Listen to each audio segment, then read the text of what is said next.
Before the fridge goes quiet.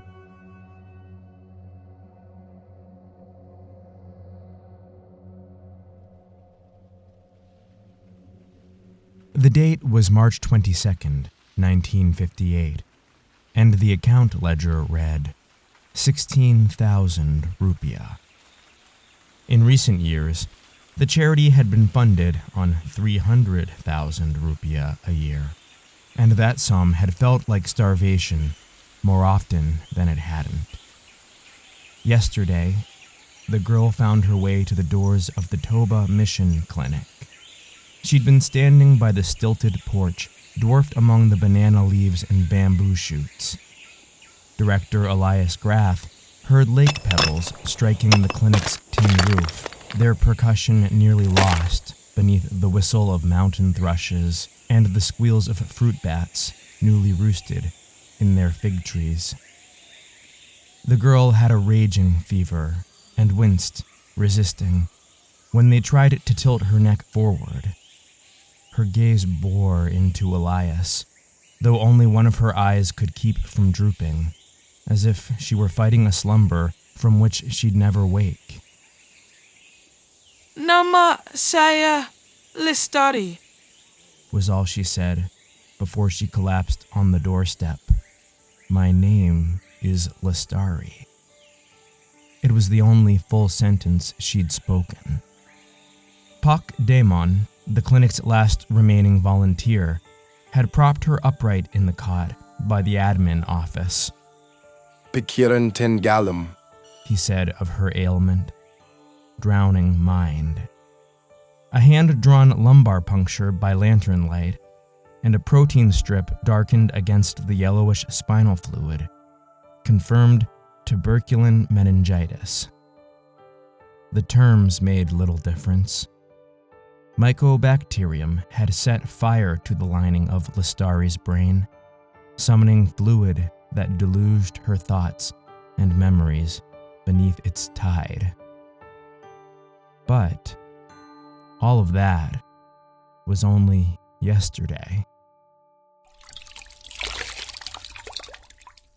Elias heard water trickling as Pack ran sponges across the girl's brow, heard wet gasps as Lestari contested to join word fragments into sentences. He rose and looped a mask over his ears. The power was out in the clinic. Electricity had become a luxury beyond their reach. No fans swept the air. Only the hum of the generator remained, powering a single refrigerator that Elias had switched on this morning. Pak Damon had crushed boiled rice into a thin gruel, and Elias watched him whisper in Batak Toba, spreading the pulp over a thin cloth strip and bringing it to Lestari's lips. How can we help her, Mr. Graff? Pak did not look up from his work as he spoke. How can we help anyone like this? The cholera outbreak raced through Parapat like an unseen tide, and Elias could only marvel at the speed by which it left the village hollowed. First, there were rumors of evil spirits in the water.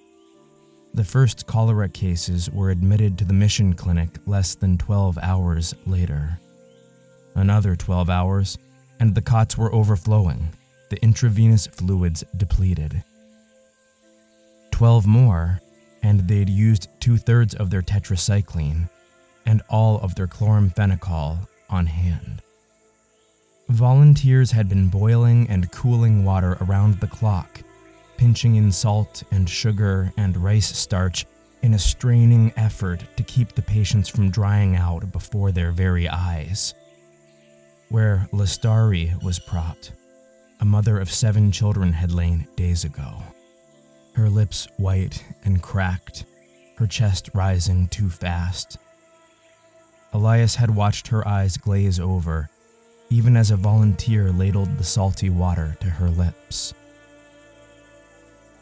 Another day came and went, and the people no longer blamed the water, but turned on each other, or on themselves, wondering over secret, unspecified sins. The air, filled with retching, began to quiet, household by household, as survivors fled barefoot up razor-thin footpaths up into the high ancestral hamlets overlooking Parapat's crater lake. The clinic's yard was a grave pit in 2 days, completely filled in 3. Streets that had brimmed with children at play were now scattered with doors taken off hinges, each slid under a still, sarong-shrouded body.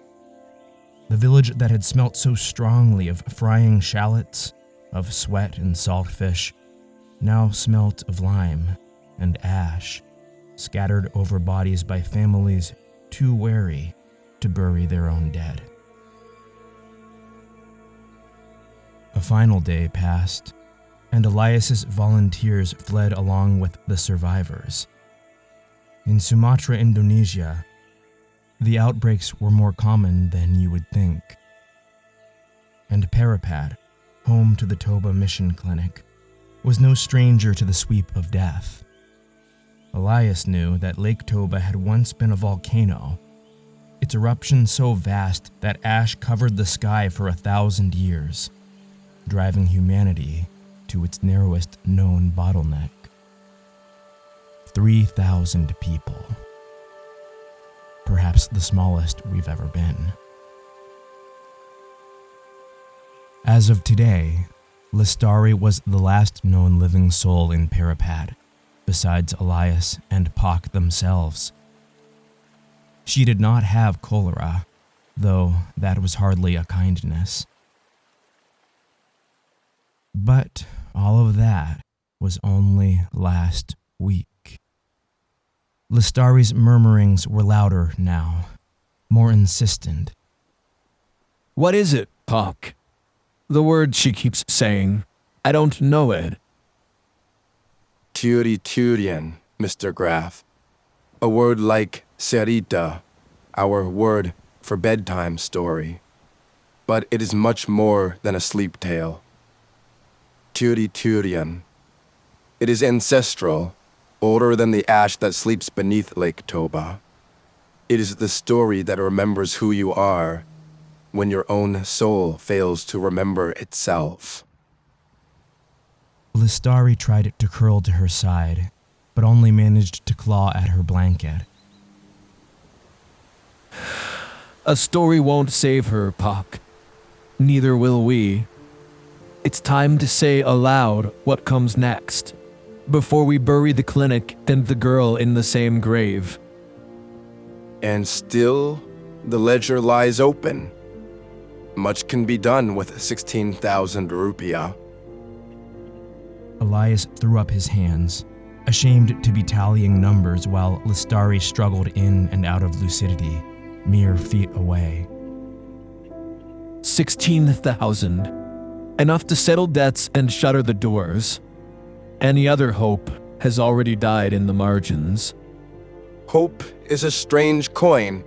It never fits in a ledger. It's over, Pak. The sums are finished. We pay what we owe, and we find another corner of the world to keep breathing. The end has already been counted for us. And yet, the generator hums on today. You've even coached the fridge to life. Pak smiled, even as he pressed 2 fingers against Lestari's fluttering pulse. For whom, Mr. Graf? To safeguard the last half-ampule of tetanus antitoxin? To keep vigil for the odd farmer straying in from this ghost village with a rusted nail in his foot? Or have you thought to house the fridge with something else? Elias could not lift his gaze from the frail figure in the cot. Lestari needs streptomycin, and lots of it. I'd want 120 vials, but she could survive from a 60-day course. He put a hand through his hair. I ran a telegram out to Medan Fellowship 5 days ago. They were more than happy to confirm that the situation is impossible. Even impossible demands an answer. And your answer must come before the fridge goes quiet.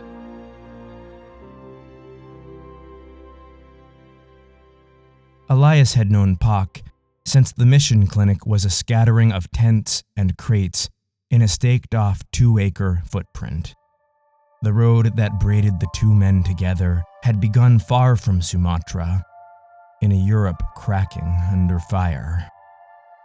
He'd been a month away from his 20th birthday and just beginning his rotations at the Universiteit van Amsterdam when the Nazi bombings split the sky in nearby Rotterdam, folding in crumpled buildings and people like collapsed lungs. The Netherlands surrendered 5 days later, and within months, the Faculty of Medicine was under Nazi administration, fascist indoctrination rippling through all corners of Dutch academia. By Elias's 21st birthday, his Jewish peers and professors had gone into hiding or arrested, and loyalty oaths to the Nazi regime were made compulsory. His choice was straightforward: speak the Führer's seal or face conscription in the Arbeitszeltnet's labor internment. During a routine ward round, his professor of internal medicine clutched Elias's forearm and whispered, "Leave today. You still have time." A lone vacancy had been secured on a vessel bound for the Dutch-occupied East Indies, its belly packed with Bibles and bandages, but no answers. Elias climbed the gangway that same night without farewells. The telegram came back this morning, said Elias. Courier tossed it on the porch. It didn't wait around. Rumah Sakit Elizabeth Medical Center is drowning. Inland market traders with Yersinia pestis flooding their cots.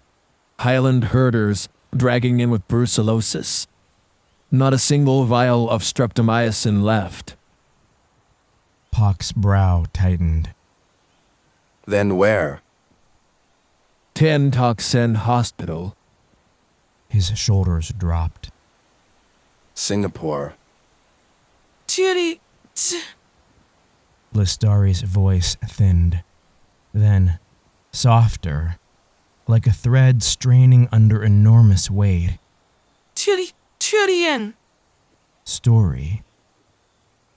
Soon, Pak told her, his Batak consonants clicking like prayer beads in turn. I know the tale the old winds whispered into your bones. But there is a task before the telling. They had worked side by side for years, and yet Pak Daman was still a closed book, spine-worn but mostly unread. Some said his mother was an herbalist, his grandmother a spirit carrier. No one remembered him before he was old. When Pak spoke to the patients, his words reached places medicine could not. And he knew stories. Stories older than the missionaries and the colonizers. Stories from the forgotten times, when Toba's crater lake was a mountain that breathed fire and the sky was ash. Elias hadn't known what to make of men like Pak Daman. Not at first. Not when he'd arrived in Parapat. Pak's footsteps had gone unheard when he first approached Elias, drowned out by the distant slap of laundry against lake stones. He was carrying a child whose neck and forehead were smeared with turmeric paste, tree sap, and Kemenyan resin. Her fever burns beyond my reach, he said from the edge of the mission camp. Perhaps your medicine speaks her fire's name. It was a single sentence of broken Dutch against the mosaic of Bahisa, Malay, and Batak that Elias was learning. Pak Daman pushed beneath a tarp flap in a businesslike manner and set the child down. Here I will remain. He said, neither as offer or as demand, but as statement. These hands will work with yours. Pak had duly remained at the Toba Mission Clinic for almost 2 decades, though neither man would call himself a missionary. Pak still walked the ancient path of the Parmelin, and Elias no longer belonged to any church or nation, only to keeping Parapat's people from living and dying so far from dignity. They'd stitched wounds with needles meant for blankets, and charted symptoms on cigarette rollers and psalm book pages. The village grew, if not thrived, while beyond the Indian Ocean, the Second World War rose and raged, and finally broke, like the fevers they'd grown so used to treating. When Indonesia gained independence from the Dutch, neither man expected the new central government to tighten its grip, pouring treasure into Jakarta while leaving Sumatra and its smaller provinces, like Parapat, to starve in the shadow. They hadn't seen how quickly Sumatra's resentment would harden into armed rebellion, or how swiftly Jakarta would bite back with military force. Whispers of gunfire in Padang spread one week, rumors of rebels in the highlands the week after that. When military checkpoints sprouted, thorn-like, between Medan and Lake Toba, Elias's volunteers noticed more and more burlap-roofed barangs loaded with rifles alongside medical rations. And they weren't the only ones taking notice. The Lantern Evangelical Board, the clinic's primary funding source, soon expressed concern that continued aid to Parapat might be seen as covert rebel support. Already, some of Elias's medical volunteers had been detained and questioned by central government agents on suspicion of espionage.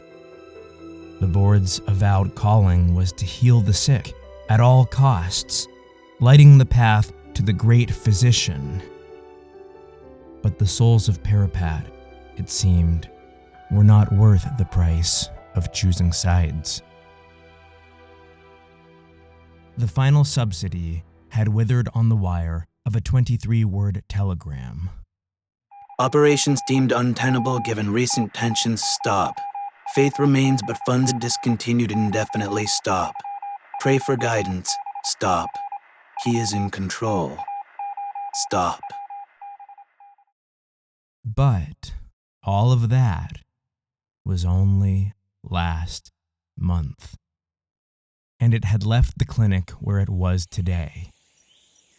With 16,000 rupiah, all there is, all there will ever be. Indeed, no riddles left to solve. The answer stands in the doorway. Riddles? Answers? Elias's eyes nearly bulged from their sockets. He doubled back to his office, returning with a torn ledger paper. Riddle me this. How does 16,000 bleed out between Tan Tock Seng Hospital and Lake Toba? First, I haul myself 60 kilometers out to Belize and pay 200 rupiah, not for the telegram, but for the clerk's attention. Another 150 rupiah for the reply. Tan Tock Seng wants 4,800 rupiah for 12 vials of expired streptomycin. Good for 3 more weeks if kept in a sealed tin with salted ice along the way. No receipts, no questions. He let the silence hang, waiting for Pak to flinch. The old Batak did not. Then there's De Vries, retired RAF pilot. Drinks like a belly-up patent-fish and flies a DC-3 from 1942 with half its parts retired. He'll fly, for 200 American, 8,000 rupiah. He pinched the bridge of his nose, smudging it with ink. It'll cost at least 1,200 rupiah for the customs officer at Paya Lebar to agree he never saw the vials. Last is the ground transport from Medan. A lodestar with an engine that rattles like coffin bones, and a driver who swears he's made the trek before. 400 rupiah. If the pass at Tongging is closed, we ferry it from Muara. Another 250 rupiah. Fuel, men, gentle handling. His pen stabbed the final line. And 200 rupiah in a shirt pocket. For checkpoints. Or if anyone asks why the box is sweating. Or if God so much as blinks the wrong way. If I'm counting right, that's 15,200 rupiah. You've been counting all evening, Elias. Every coin, every roadblock. My people used to count, but never coins. The old ones counted lives. Pak turned to Lestari. They knew a story from before the first drums called out to spirits, before the Datu inked spells into the Agar's bark, long before Lake Toba held mirrored starlight in her womb. She stood as a mountain, proud with fire veins and crowned with the storm cloud. In those days, when the sky was a child, fire danced in every corner of the earth. Fire sparked in the flower petals and in the egg of the zebra dove. It sat in the mango's heart, and it warmed the roots of the tallest trees. The fire warmed every back and bone, until the night when the great mountain grew restless.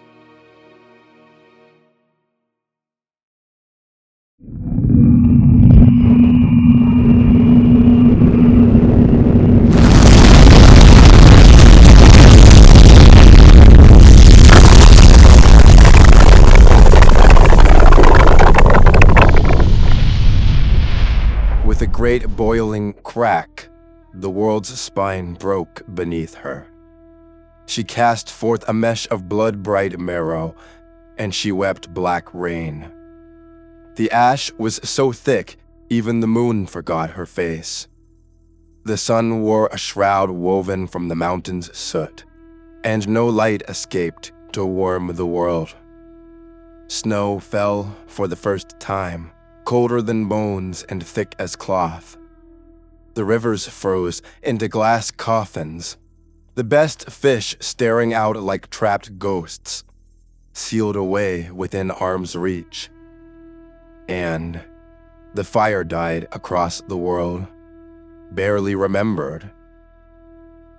That was when the children of men were no more than 3,000 heartbeats in the dark. The people scattered. A few burrowed themselves into caves. Others walked until their feet bled. And many lay down and became still. Of all the people, only one boy still carried a flame, an ember no bigger than an ant's egg, and he hid it inside a turtle shell. It was a coal from the last fire before the mountain's breath betrayed us. When the cold wind bit, he fed the ember with dry moss and with the feathers of birds. When the wind was cruel, he hid it under his tongue. When the hail fell, he kept the ember alive with his breath. His friends mocked him, his parents scolded him, and even the elders said, "Let it die, as all things do. One coal cannot warm anything. Better to eat the moss and the feathers." But he did not let it die. The years turned. He aged until his knees clicked like the beetle's jaws. The people said he nursed a fool's pet. Still, he carried the ember. Feeling death draw near, he knew it was time for his first crying breath, the one the world had lent him so long ago, to be returned. He set the turtle shell in the crook of a dead Beringian, and with the last of his strength, he blew into the ember. a great thing happened as the heat of his palms faded from the shell. The embers split into 1,000 flamelets that leapt into the sky and bloomed into a ripe dawn. Green crept back over the charred cliffs.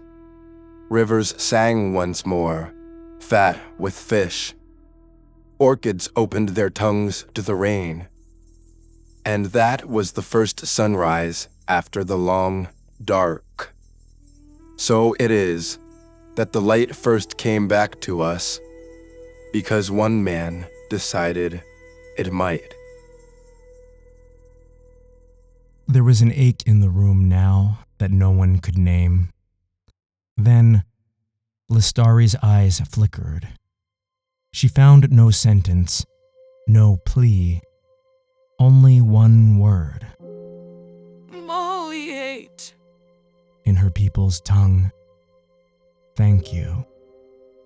It was the only word she had, and the only one she needed. Pock rose. We tell this because fire is more than wood and spark. It is what you carry for others when they cannot carry it themselves. When the ember is feeble, that is when it matters most to keep it from dying. The two men looked at Lestari and then to each other. It was as though they'd been standing at this crossroad for years, with no day before it and none after. But all of that, the moment when their hands wavered over an ember, well, Lestari supposed that moment now belonged to another lifetime. She'd grown and studied, and most recently graduated from the Faculty of Medicine at the Universitas Gadjah Mada a month ago. Now, only licensing boards remained before she could fully step into a doctor's work. Lestari had done what she could between lectures, setting splints in village halls and draining ear infections in river huts. But the work had always been someone else's to finish. She needed a practice of her own. A clinic, perhaps. It was an idea.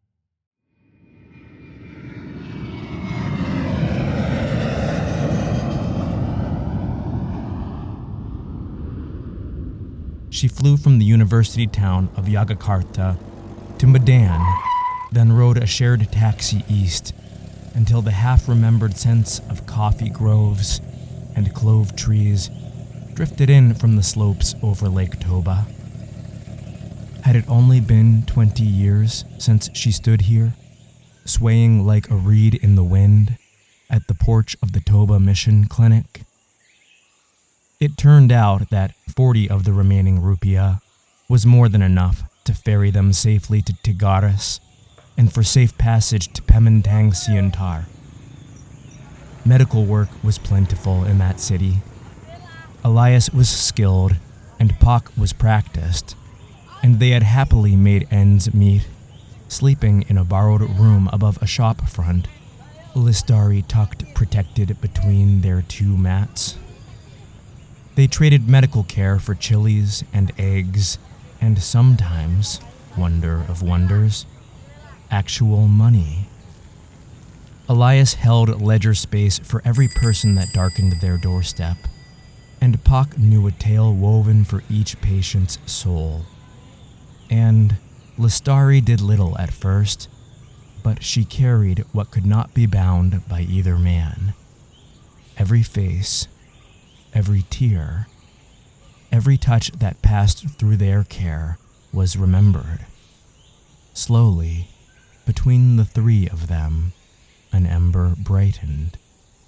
For decades more, Elias and Pock stitched together whatever work came, translating Dutch, setting bones, weighing powders in apothecary back rooms, until Lestari, keen as kindling and tender as firelight, could travel to the university and step into the world of academia that Elias had glimpsed but never claimed.